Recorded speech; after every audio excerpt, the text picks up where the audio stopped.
Hello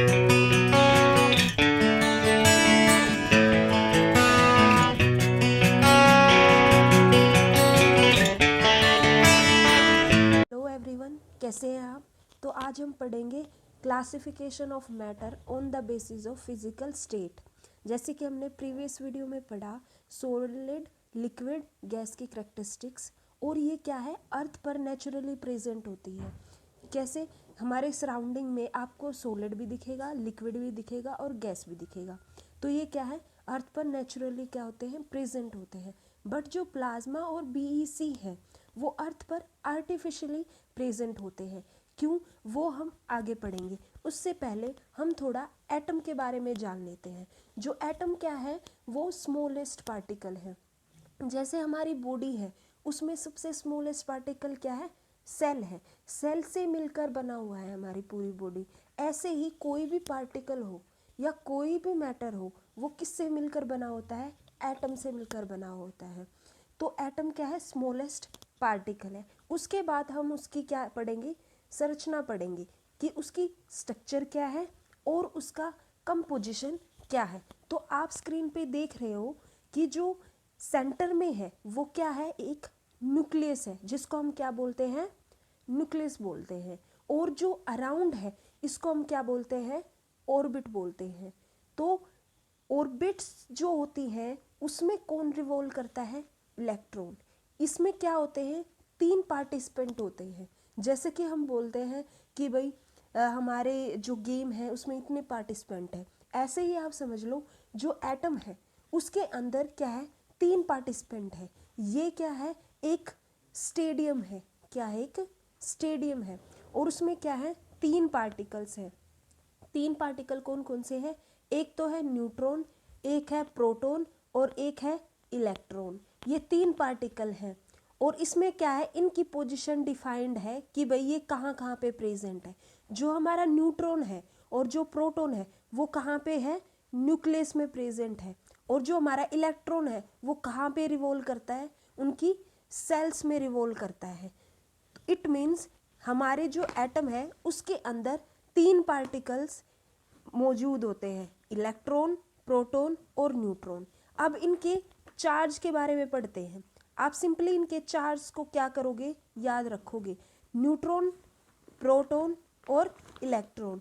electron का charge होता है नेगेटिव, प्रोटॉन का चार्ज होता है पॉजिटिव और न्यूट्रॉन का चार्ज होता है न्यूट्रल। इट मीन्स न्यूट्रल का मतलब होता है उतने ही पॉजिटिव और उतने ही नेगेटिव। तो ये चीज़ें आपको क्या करनी है, ध्यान रखनी है कि एटम की कंपोजिशन किस तरीके से है। न्यूट्रल मीन्स मैंने अभी बताया, neutral means number of electrons equal to the number of proton. Ions क्या होते हैं, अब बात आती है कि आयंस क्या है। आयंस जो होते हैं वो चार्ज्ड एटम होते हैं, जिनके ऊपर क्या होते हैं, चार्ज एटम है। जो मैंने बात की, जो इलेक्ट्रॉन है या प्रोटॉन है वो क्या है, एक चार्ज एटम। जिस एटम के ऊपर चार्ज्ड होता है, कोई भी चार्ज हो, पॉजिटिव हो नेगेटिव हो, वो क्या है, चार्ज्ड एटम है। तो एटम भी क्या होते हैं, 2 प्रकार के होते हैं। ये स्क्रीन पे देख रहे हो, एक तो इलेक्ट्रॉन है जो त्याग दे। एक जो एटम है वो क्या है, उसके अंदर 2 चीज़ होती हैं। एक तो ऐसे इलेक्ट्रॉन जो त्याग देता है, और एक ऐसा एटम जो इलेक्ट्रॉन को क्या कर लेता है, एक्सेप्ट कर लेता है या ग्रहण कर लेता है। मैंने आपको बताया जो एटम है वो 2 तरीके का होता है, या तो इलेक्ट्रॉन को त्याग देगा, दे देगा, या इलेक्ट्रॉन को ले लेगा। तो 2 प्रकार के हैं। अभी हमने थोड़ी देर पहले पढ़ा कि जो आयंस है वो क्या है, एक चार्ज्ड एटम है।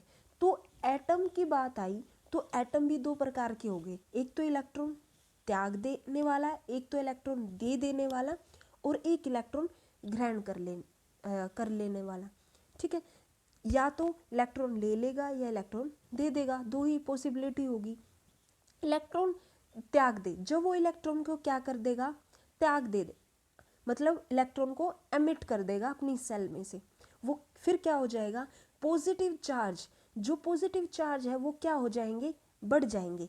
किस तरीके से बढ़ेंगे, अगर इलेक्ट्रॉन है, इलेक्ट्रॉन के ऊपर कौन सा चार्ज होता है, नेगेटिव चार्ज होता है। अगर कोई भी एटम इलेक्ट्रॉन क्या देगा, त्याग देगा, अगर इलेक्ट्रॉन किसी को देगा तो उसके अंदर पॉजिटिव चार्ज की जो मात्रा है वो क्या हो जाएगी, ज़्यादा हो जाएगी, मात्रा हो जाएगी ज़्यादा, किस चीज़ की, पॉजिटिव चार्ज की। तो जो पॉजिटिव चार्ज है वो किसका चार्ज है, प्रोटॉन का। इट मीन्स क्या है, यहाँ पे देखो प्रोटॉन की संख्या बढ़ जाएगी इलेक्ट्रॉन त्यागने पर। अगर कोई एटम इलेक्ट्रॉन को दे देगा तो उसमें जो प्रोटॉन की संख्या है, इट मीन्स पॉजिटिव चार्ज क्या हो जाएगा, ज़्यादा हो जाएगा। अगर पॉजिटिव चार्ज ज़्यादा हो जाता है तो उस एटम को हम क्या बोलते हैं, कैटायन। क्या बोलते हैं, कैटायन। जब इलेक्ट्रॉन किसी और को इलेक्ट्रॉन, जब कोई एटम किसी दूसरे एटम को इलेक्ट्रॉन क्या दे देता है, त्याग दे देता है, मतलब उसको दे देता है, तो वो कौन सा बन जाता है, कैटायन बन जाता है। अगर कोई एटम इलेक्ट्रॉन को ले ले, इट मीन्स उसके पास इलेक्ट्रॉन की क्या हो, कमी हो, और वो इलेक्ट्रॉन ले ले, तो वो क्या हो जाएगा, एनायन।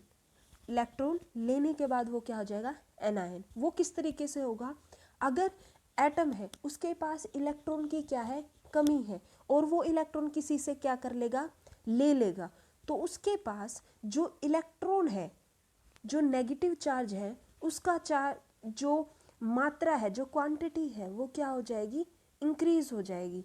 इस वजह से वो क्या बनेगा, एनायन बनेगा। तो दो टर्म है, एटम दो तरीके के होते हैं, या तो इलेक्ट्रॉन लेने वाले या इलेक्ट्रॉन देने वाले। अगर इलेक्ट्रॉन दे देते हैं तो उसके पास क्या हो जाएगी, पॉजिटिव चार्ज की मात्रा ज़्यादा हो जाएगी। अगर पॉजिटिव चार्ज की मात्रा ज़्यादा हो जाती है तो उसको हम बोलेंगे कैटायन। अगर नेगेटिव चार्ज की मात्रा या इलेक्ट्रॉन की मात्रा ज़्यादा हो जाती है तो उसको हम बोलेंगे एनायन।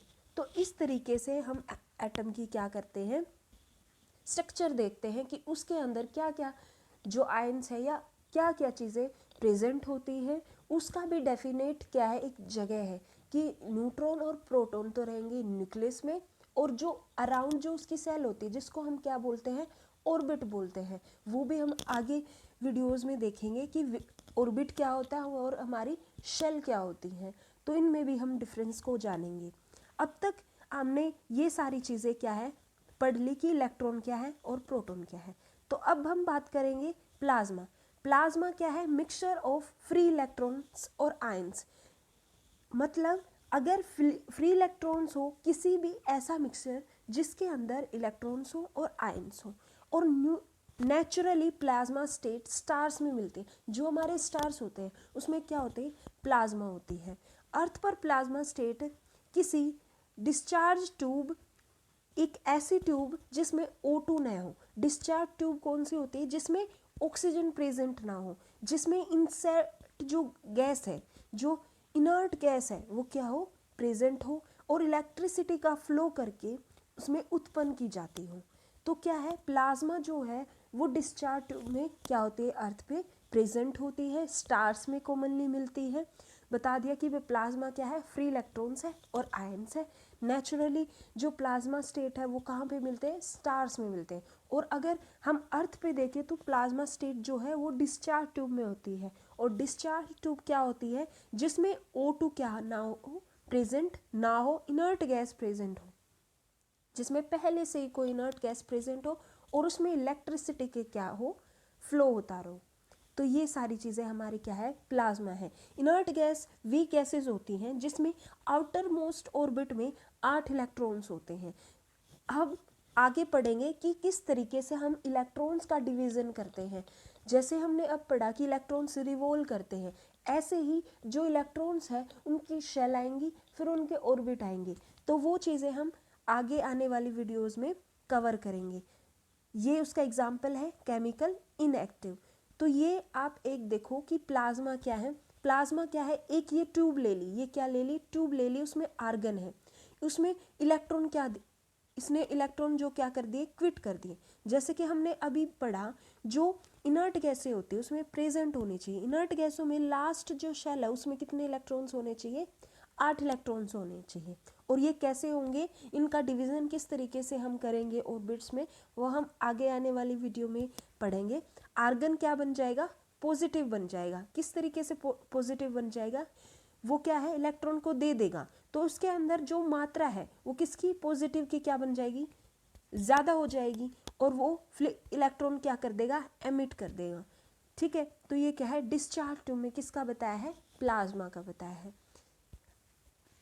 नेक्स्ट हम पढ़ते हैं बोस-आइंस्टाइन कंडेंसेट। ये क्या है, ये concept given by Bose and Einstein, जो साइंटिस्ट हैं हमारे बोस और आइंस्टाइन, उन दोनों ने, ये दोनों मिलकर ये फिफ्थ स्टेट ऑफ मैटर बनाया है, जिसका नाम है BEC, बोस-आइंस्टाइन कंडेंसेट। किसी गैस अत्यंत निम्न ताप एवं निम्न दाब पर को ठंडा करने पे ये अवस्था प्राप्त होती है। क्या बोला है, जब भी कोई गैस क्या होती है, निम्न ताप, मतलब टेम्परेचर क्या, टेम्परेचर कम होने पर, और उसके अंदर जो प्रेशर है वो भी कम होने पर, तो ये अवस्था क्या होती है, ग्रहण होती है।